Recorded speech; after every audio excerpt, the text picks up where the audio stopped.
Live from the JLE in London, you're listening to History for the Curious, the podcast. 20 minutes with Rabbi Aubrey Hirsch, hosted by myself, Menat Reisner. Join us as we cross continents, sail through the centuries, tracing lives, uncovering events, and following epic journeys to reveal the untold stories and the mysteries that have impacted our history and shaped us into who we are today.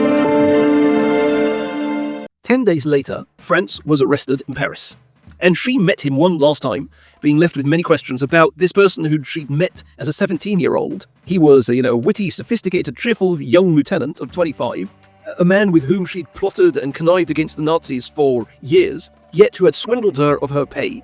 And given his tendency, she was eternally grateful that he hadn't betrayed her. I mean, he would have made money in the process, and given his murky dealings in the war, she could only be relieved that for some reason he'd kept with her till the end. Now, while he was in jail pending his trial, this Major Harris, made her a surprising officer.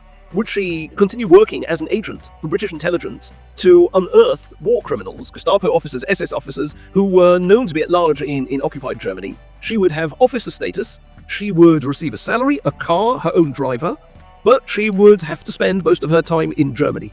And since this was now a country that she had come to loathe, unsurprisingly, she turned down the offer.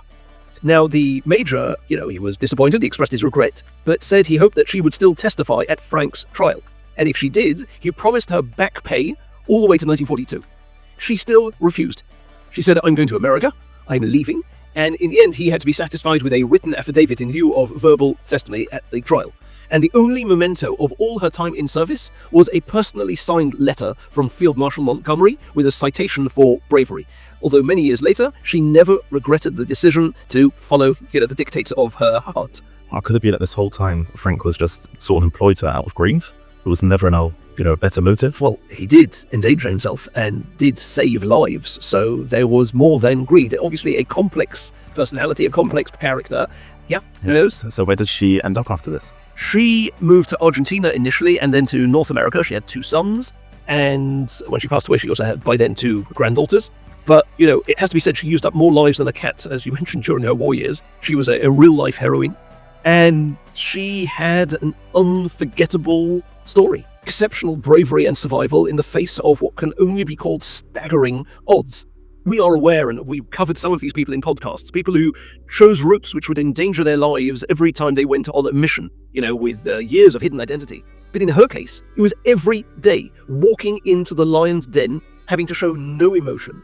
It's almost meaningless trying to picture what it would have been like to be in her shoes over those 2 years in the way that she chose to. It's an almost unbelievable story. I mean, what was the evidence backing a lot of... Yeah, there's photographic evidence, and she gave an interview 2 months before she died. Although, interestingly, she said, she felt that the world had not learned the lessons of World War II, and that the Allies had not done anywhere near enough to track down Nazis. She also said that she'd do it again if history were to repeat itself. Wow. Did she ever explain why she did it, how she had the courage?